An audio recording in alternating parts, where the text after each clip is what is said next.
So when I look at facility investment drivers, really from an HVAC standpoint, what I see are people want to reduce energy consumption. So there are 4 costs associated with managing HVAC equipment. You have your maintenance, your energy, your repair expense, and the capital. And by doing, a lot of different initiatives, we can really drive down that energy consumption associated with the HVAC equipment. With a lot of our larger clients, I see really corporate goals that are driving the investment that facilities are making, really starting with energy, environmental, and sustainability. I have one of our customers that their goal is to drive large-scale initiatives and positively impact the environment. And HVAC efficiency programs represent 25% of their savings. Again, 25% of their total overall savings. And when we talk about total kilowatt hour savings, reduction in kilowatt hours, this is where HVAC and lighting are great forces to help with that overall strategy. So not only are we seeing energy, environmental, and sustainability, but going beyond ourselves, beyond our companies, and saying, how can we leave this earth better than we left it before, in our community, in our marketplace, and in our workplace? So the goals now are getting bigger than just individual savings, but how can we really leave this place better than how we came in? So stewardship for the environment. A lot of folks are seeing that from an HVAC standpoint, they've got equipment that is now older. They might have deferred some maintenance or expense-related items because, again, they're just trying to control their budgets. And because of that, they have aging assets that are R22 units. R22 is going to be phased out. So it makes sense to proactively take a look at investing in new capital that's more energy efficient. So we'll talk about that. Comfort, obviously, is something that can take place where, again, that the units are finely tuned, and again, we might have newer equipment in place. Policy drivers, as the audience voted today, is there. It's important, but it's not the primary investment driver. So how do we identify HVAC energy savings? Well, I love this picture because this shows units that are not operating efficiently from an HVAC standpoint. So again, the purpose of an HVAC unit is both to provide cooling and to remove humidity. And guess what it can't do if that unit is dirty? Guess what it can't do if the unit is not charged correctly? Guess what it can't do if coils are matted? It cannot reject that heat. It cannot operate at peak operating efficiency. So we'll talk about 3 different ways that engineering excellence takes a look at identifying HVAC energy savings. But I'd like to point out first, really, what are we talking about reducing? We're talking about how to, take advantage of free cooling or take advantage of not running that compressor. So this study was done by Ramin from Southern California Edison Technology Labs, and he actually spoke at a Professional Retail Store Maintenance Association conference, a PRISM conference, and really talked about how you can reduce energy consumption. And what he said was the compressor is responsible for 83% of the power draw. Evaporator fans 11.5 and condenser fans 4.4, miscellaneous a little bit less than 1. But what happens when you have multiple faults that are occurring at the same time with an HVAC unit? In this situation, you see 2 faults. A unit is undercharged, and a fancy word for condenser airflow reduction, the outside coil is dirty. So in those situations, what we see is total power consumption increases. We have a gross cooling capacity situation where that is reduced significantly to 68%. So the capacity of that unit is reduced. And on top of that, the efficiency is reduced. So the EER, or the energy efficiency ratio, or how many BTUs you get per watt of electricity, is consumed. So again, what we're looking at is how can we reduce those kilowatt hours? How can we reduce demand? Well, we're going to take a look here today on different ways that we can maximize the efficiency of these units. So we can identify HVAC energy savings by auditing sites.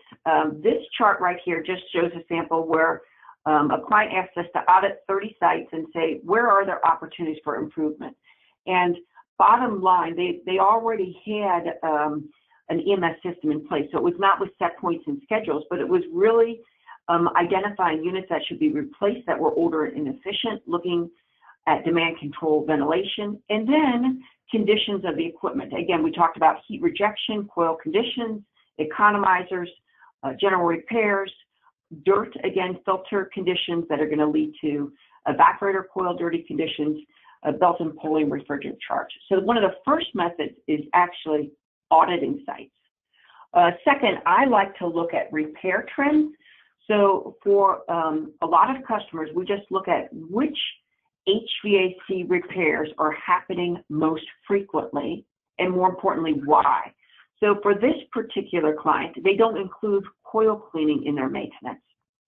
And this showed up as their #1 repair trend that happened most frequently, followed by thermostat-related issues, belts, clogged drains. So when I look at energy efficiency strategies, I'm going to look at, again, maximizing heat transfer, making sure coils are clean, looking at low refrigerant, leak check and repair, again, making sure those units are charged properly, looking at belts and how those units are set up. So this is where, for this particular client, we actually incorporated a strategy to make sure that we were cleaning those coils, make sure that, we were checking superheat subcooling pressures and temperatures to make sure that those units are charged properly. So again, we can look at repair trends. The last way from an HVAC standpoint is really by analyzing those assets. So here I've got a particular client, and that's what we've done. We've looked at the equipment, the oldest units to the newest units.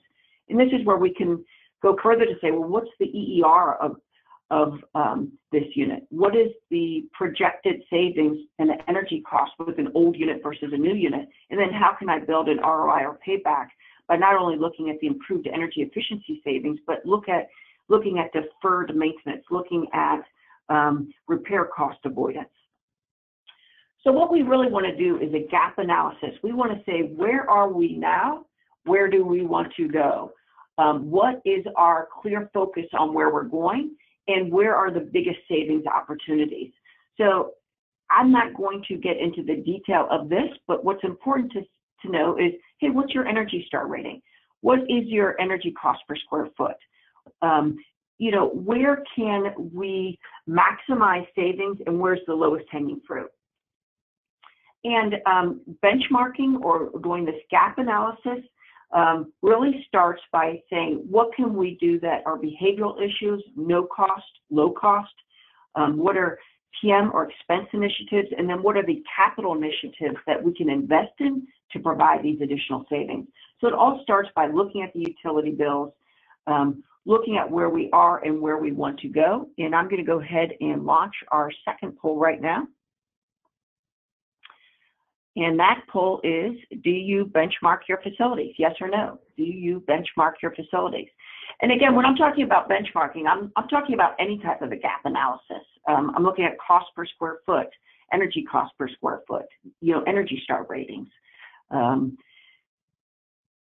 So we've got 73% voted. You guys are getting even faster. I'm going to go ahead and close this, share the results. Turns out 55% are doing some type of a gap analysis, 45% are not. That's good. Because it's important to understand your buildings.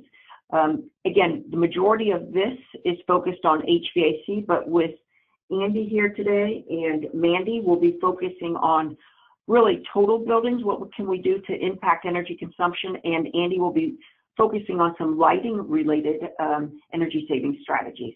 So wherever we are, we want to understand the building, benchmark, look at the key indicators for you, and then look at some of those areas that can really impact energy consumption, such as the HVAC and lighting, and then set goals for where you want to go, and then obviously implement these programs. So we're going to analyze, we're going to reduce costs, look at where we can do that, and then really generate what these savings might be, and then demonstrate it through test pilots, and then go ahead and implement that across the board where it makes sense. I love to take a look at even just general HVAC related maintenance savings. So again, I talked about earlier low cost, no cost, things like condensing unit coil cleaning. Something as simply as adding a condensing unit coil cleaning to your maintenance, which is roughly about $100 if you've already got a technician on site, can produce savings, a payback really of less than 0.33 years, a payback in months of really 4 months, and an ROI of 302%.